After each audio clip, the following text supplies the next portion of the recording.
He said it as a joke. The kind of joke that powerful men make when they want to remind a room exactly where everyone stands. He was at his desk. She was cleaning the floor beside it. He had a document in his hand. 14 pages, dense text, a contract in ancient Mandarin that 3 translators had failed to render correctly into weeks. He looked at the woman on her knees with the mop, and he laughed. And he said, "I'll give you $1 million if you can translate this." The room went quiet. His assistant looked away. His lawyer shifted in his chair. Everyone understood what the joke meant. The woman stopped mopping. She stood up. She took the document from his hand, and she read it. Not slowly, not with difficulty, fluently, precisely, correcting to errors in the existing partial translation as she went. When she finished, the room was completely silent. He stared at her, and she looked at him the way you look at someone who has just shown you exactly who they are, and said, "Where do you want me to send the bank details?" But that was not the most shocking moment of that afternoon. That came 3 minutes later, when she told him why she knew the language, and his world fell apart. The meeting had been going badly for 40 minutes. Not disastrously. Thomas Reeve had been in bad meetings before, and this one had not yet reached the threshold of disaster. But the document on the table was a problem, and the problem had a specific shape. 14 pages of ancient Mandarin. A contract dating from 1987 between a Hong Kong development firm and a land registry body that had since been dissolved. The original of which was required for the acquisition Thomas was closing on Friday, and which 3 separate translation services had rendered in 3 incompatible versions, none of which his legal team trusted. The acquisition was worth $800 million. The document was worth considerably more than that. Thomas was 54 years old. He had built Reeve Capital into the kind of firm that appeared in financial press as a shorthand for a certain kind of decisive, unapologetic wealth creation. He had a reputation for not being outmaneuvered. He was, at this particular moment, being outmaneuvered by 14 pages of text that nobody in his considerable network could read correctly. He was not in a good mood. His assistant Patricia had arranged for a cleaning crew to come in during the meeting, a scheduling error that Thomas had decided not to address, because addressing it would cost more time than tolerating it. The crew were quiet and efficient and largely invisible, which was the correct way to be in a room where Thomas Reeve was working. The woman cleaning the floor beside his desk was perhaps 40, dark hair with threads of grey, the particular movement of someone who had been doing this work for a long time and had found the efficiency in it. She did not look at the meeting. She did not look at him. She moved with the focused self-containment of someone who had learned, very thoroughly, to be invisible in rooms like this one. Thomas looked at the document. He looked at the 3 incompatible translations. He looked at his lawyer, who shrugged with the particular shrug of a man who had exhausted his options. And then, in the way that moods produce actions that sober reflection would not, he looked at the woman with the mop. He picked up the document. "I'll give you $1 million, he said, if you can translate this." His assistant looked at her shoes. His lawyer found something interesting on the table. The woman with the mop stopped moving. She looked at the document in his outstretched hand. She looked at him. He was smiling, the particular smile of a man who has made a joke that asserts something without technically saying it. She took the document. The room had the particular quality of a space in which everyone present had simultaneously decided to look at something that wasn't happening.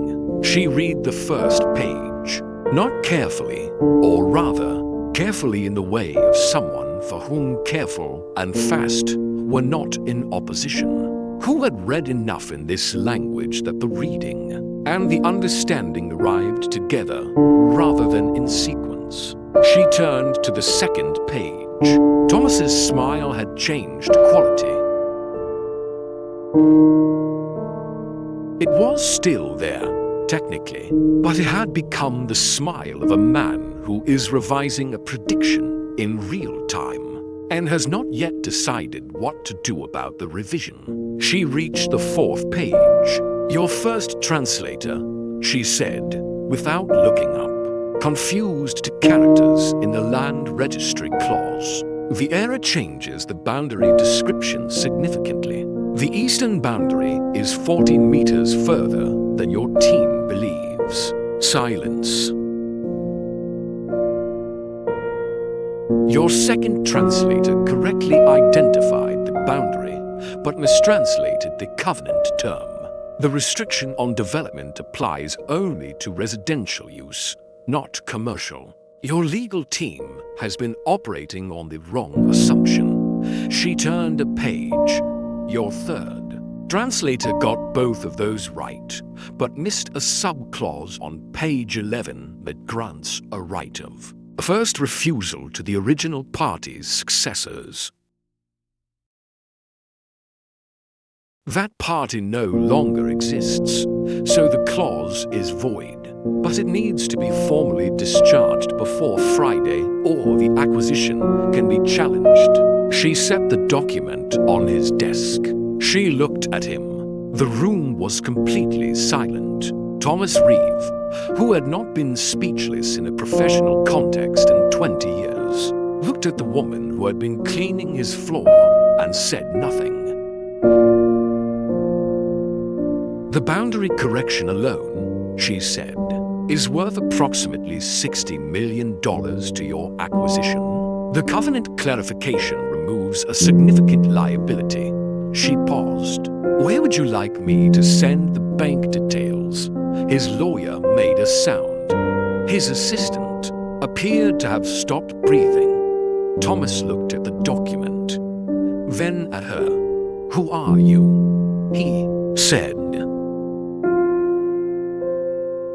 She looked at him with the expression of someone who had been asked this question and had a complete answer and was deciding how much of it to give.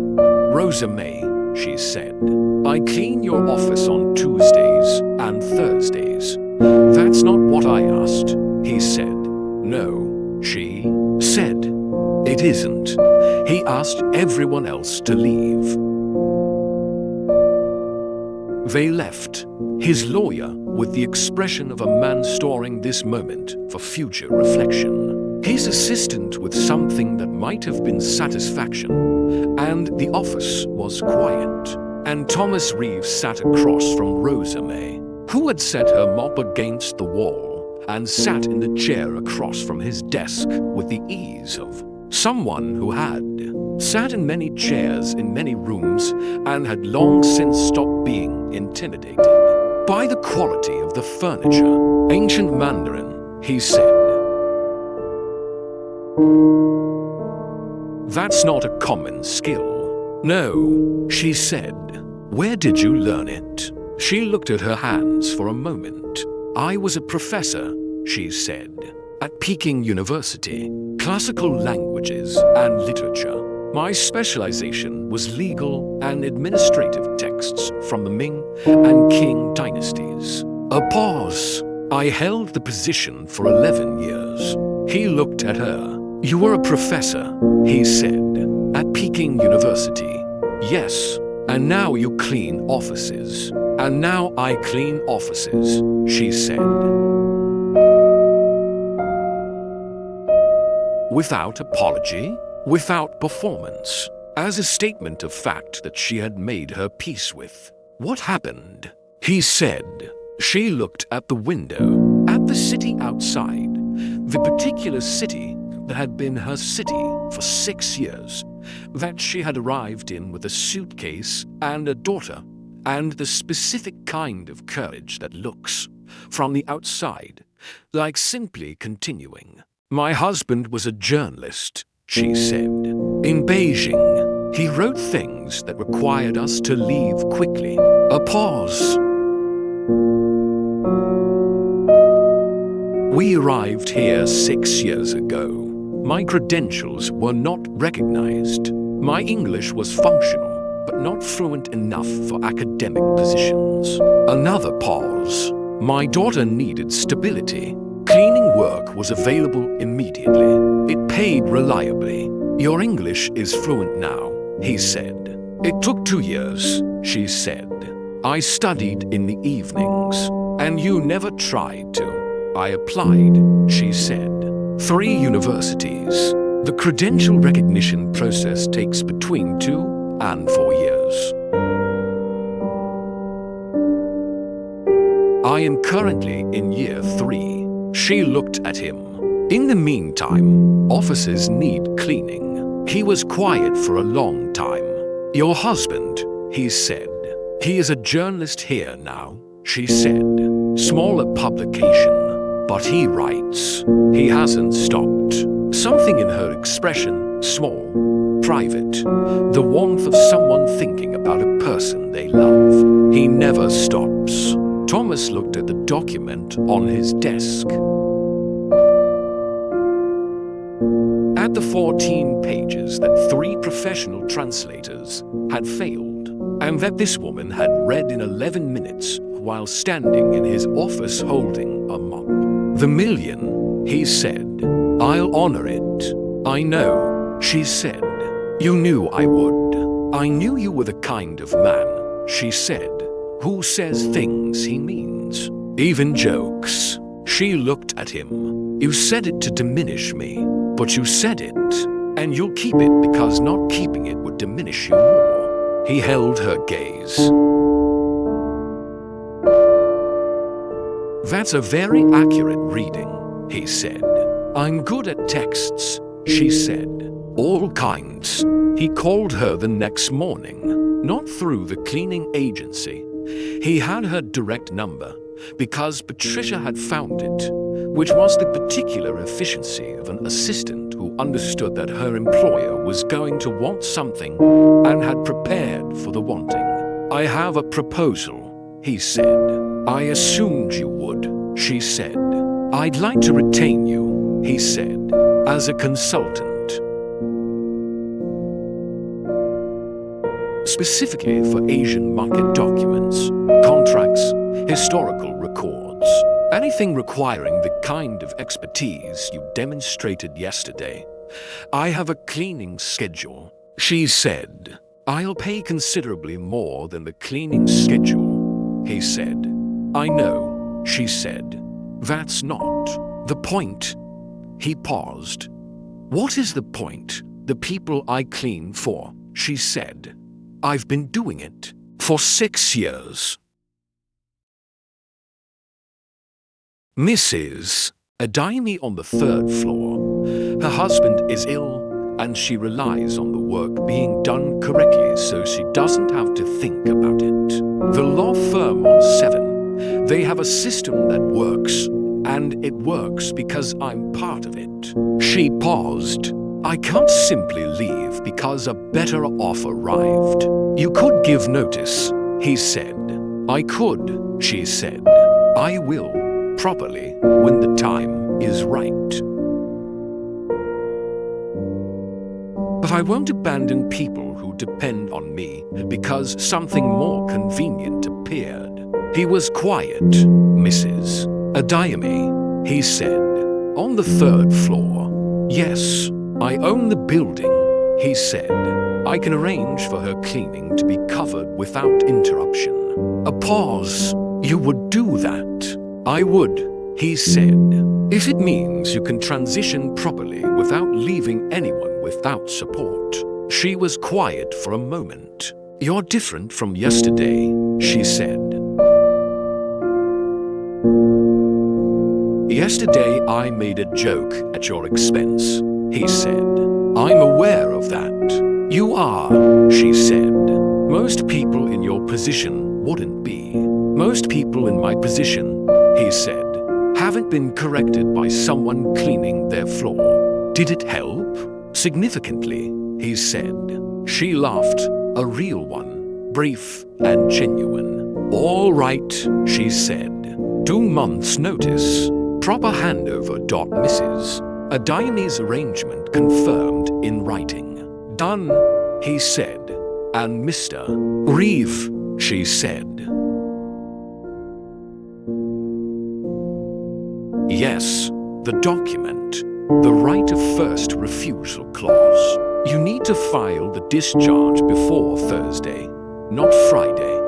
The registry closes at 4. A pause. How do you know our registry closing times? I cleaned the land registry offices, she said. On Wednesdays. For 2 years, she sent him a message 3 weeks after the wire transfer. Not about work. They had a professional arrangement by then, clean and functional. The first consulting contract signed and 2 projects already completed. The message was different. I wanted you to know what we did with it. He read it at 6 in the morning in his office, with the particular attention he gave to things that arrived unexpectedly. She had used $100,000 to complete her credential recognition process. The fees, the legal costs, the accelerated review that was available, but that she had not been able to afford. Her application to 2 universities was now under active consideration. She had used $150,000 to establish a small fund for newly arrived academics, whose credentials were not yet recognized. A practical resource for people in the specific situation she had been in 6 years ago, covering the gap between rival and recognition. She had used $50,000 to buy her husband a press pass to a conference he had been trying to attend for 3 years and could not afford. The remaining $600,000 was in a savings account for their daughter's education. She wants to be a lawyer, Rosa had written. She has her father's instinct for what's wrong and her mother's instinct for the exact words to describe it. I think she'll be formidable. Thomas read the message twice. He thought about a joke made to diminish someone.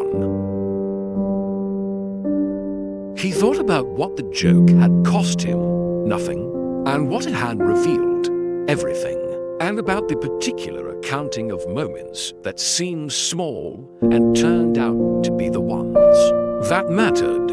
He typed back, "Your daughter sounds like someone the world needs. Tell her the offer of a reference stands when she graduates." Rosa replied, "She'll hold you to that. She holds everyone to everything." Good, he typed. So do I. The letter came on a Thursday. Rosa called him, not because she was required to, not because it had anything to do with their professional arrangement, but because he had become, in the 3 months since the document, someone she found she wanted to tell things to. The observation surprised her each time she arrived at it, and she had decided to stop being surprised. Peking University, she said. They have a visiting scholar program. They want me for a semester to teach. In Beijing, he said. Yes, she said. My daughter is old enough. My husband can work remotely for a semester. A pause. They found my published work. Apparently it has been cited more than I knew. Of course it has, he said. You say that like you knew. I had someone look up your publication record, he said. After the document, 42 papers, cited in 6 languages. The work on Ming Dynasty commercial law is apparently considered foundational in the field. She was quiet for a moment. You looked up my publication record. I was curious, he said, about who you were, and I found someone, he said, who had been cleaning my office for 2 years while carrying 42 published papers and a foundational contribution to Ming Dynasty commercial law. A pause. I found that significant. Most people didn't look, she said. I know, he said. I almost didn't either. But you made a joke, she said.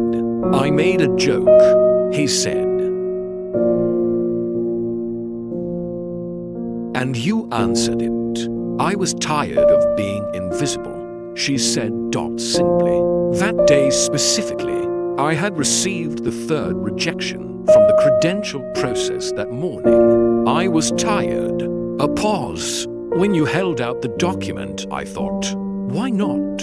What is there to lose? Nothing, he said. As it turned out, everything, potentially, she said. The agency could have dismissed me. You could have been angry. I wasn't angry, he said. No, she said. You were something better. What was I? Corrected, she said. You were corrected, and you accepted it. A pause. That's rarer than you think. He told the story at a conference 6 months later. Not because he had planned to. He had been invited to speak about market strategy in Southeast Asia, which he had done for 20 minutes. And then the moderator had asked about the role of overlooked expertise in international business. And Thomas Reeve had said, without intending to, I have a story about that. He told it. The document got the mop. The joke he had made to diminish someone, and the way it had come back not as humiliation, but as correction. The translation. The right of first refusal clause that would have cost him $60 million. The message about what the million had done. He told it plainly, without making himself the hero of it, which was, he had found, the only honest way to tell it. I had been looking at that woman for 2 years, he said. She cleaned my office twice a week. I knew her name because it was on the agency sheet. I knew nothing else because I had not looked. He paused. The expertise I needed, the specific, rare, precise expertise that resolved a problem 3 professional services had failed to resolve, had been in my building twice a week for 2 years. I had not looked because I had decided, without examining the decision, that there was nothing there worth looking for. Another pause. The most expensive assumption in business, he said, is not a bad investment or a failed strategy. It is the decision, made without examination, that you already know what something is worth. The room was quiet. Look at the people around you, he said, not at what they appear to be, at what they actually are. You will be surprised, consistently, significantly surprised, by what you have been walking past. She came back from Beijing on a Tuesday. He knew because she had messaged, briefly, practically, the way she messaged everything. Back Tuesday. The semester was good.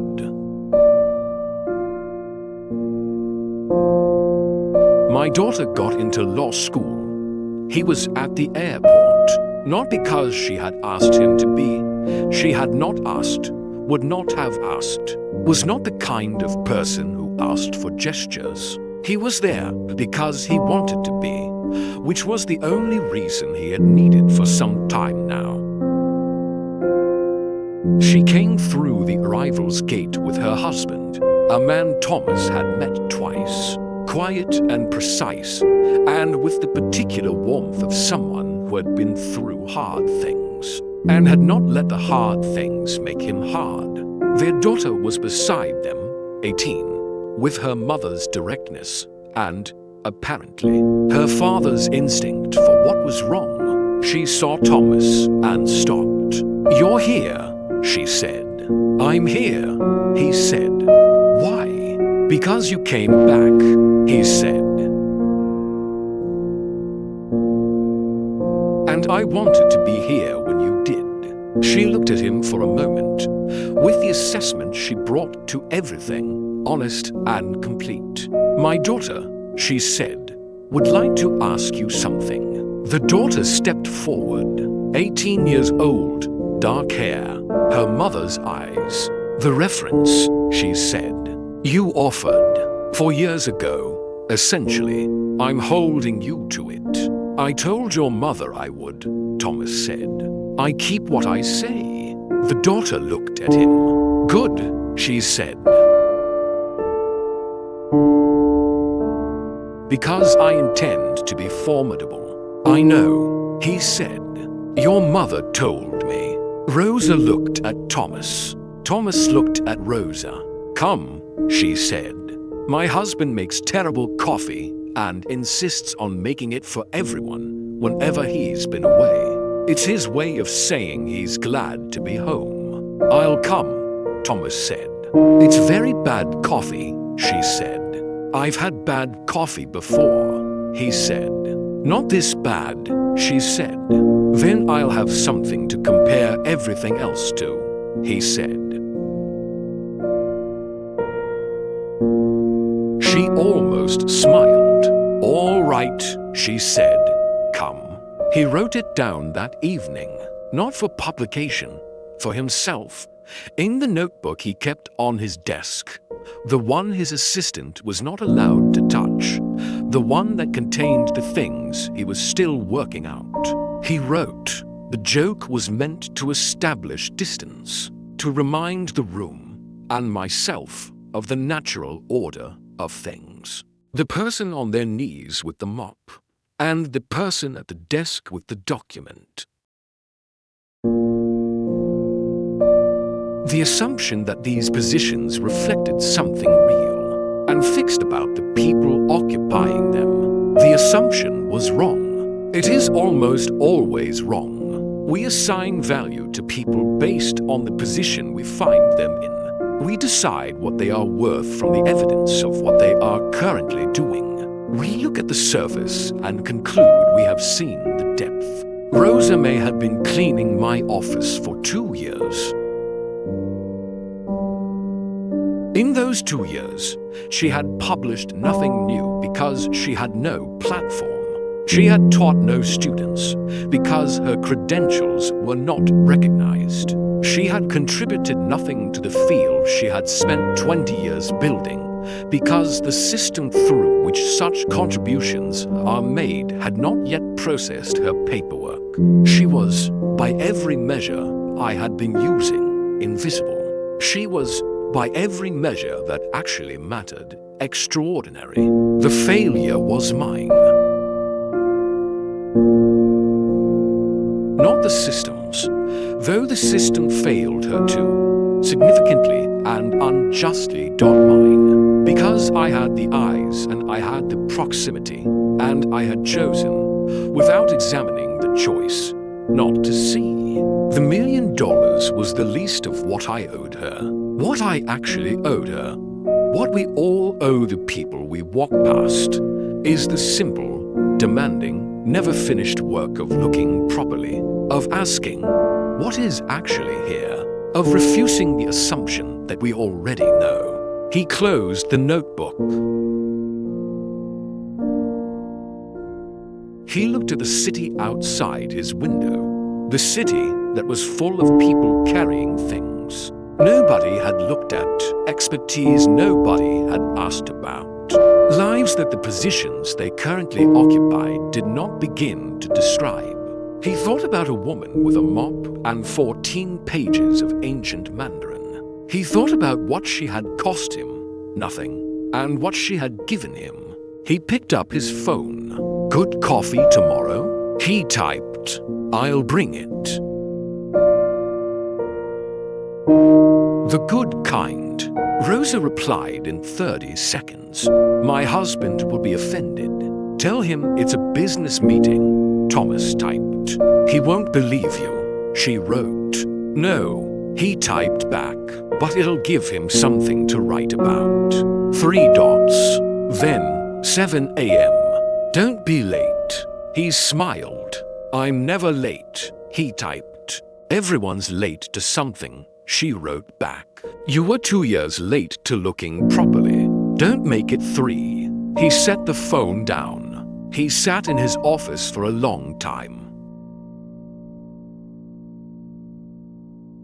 And then he picked up the notebook again and wrote one more line. She was right. She is usually right. That's what happens when you finally start paying attention. 1 year later, Thomas Reeve stood at the opening of something new. Not a company, not an acquisition. A program, the May Recognition Fund, named after its founding consultant, which provided accelerated credential recognition support and bridging employment for academics and professionals whose qualifications were not yet recognized in the country they had arrived in. 47 people in the first year. A professor of biochemistry who had been driving taxis for 3 years. An architect who had been doing data entry. A surgeon who had been stocking shelves while her license was processed. Rosa stood beside him at the opening. Her credential recognition had been completed. She held a position at a university now. Associate Professor of Classical Languages, which was not yet the full professorship she deserved but was, she had said, a correct step in the correct direction. Her daughter was in her 2nd year of law school and had already won a moot court competition that her professors had described, in the particular language of academic understatement, as unusually decisive. Her husband had published 3 long pieces in the last year about the credential recognition system and its failures. 2 of them had been cited in a parliamentary review. 47, Thomas said. 47, Rosa confirmed. This year, what's the target for next year? 100, she said. At minimum. We'll need more funding. Yes, she said. You'll find it. How do you know? She looked at him. Because you're good at finding things, she said. Once you decide to look. He looked at the room, at the 47 people and their families, and the particular quality of a gathering of people who had been invisible and were now, in this room at least, entirely seen. Rosa, he said.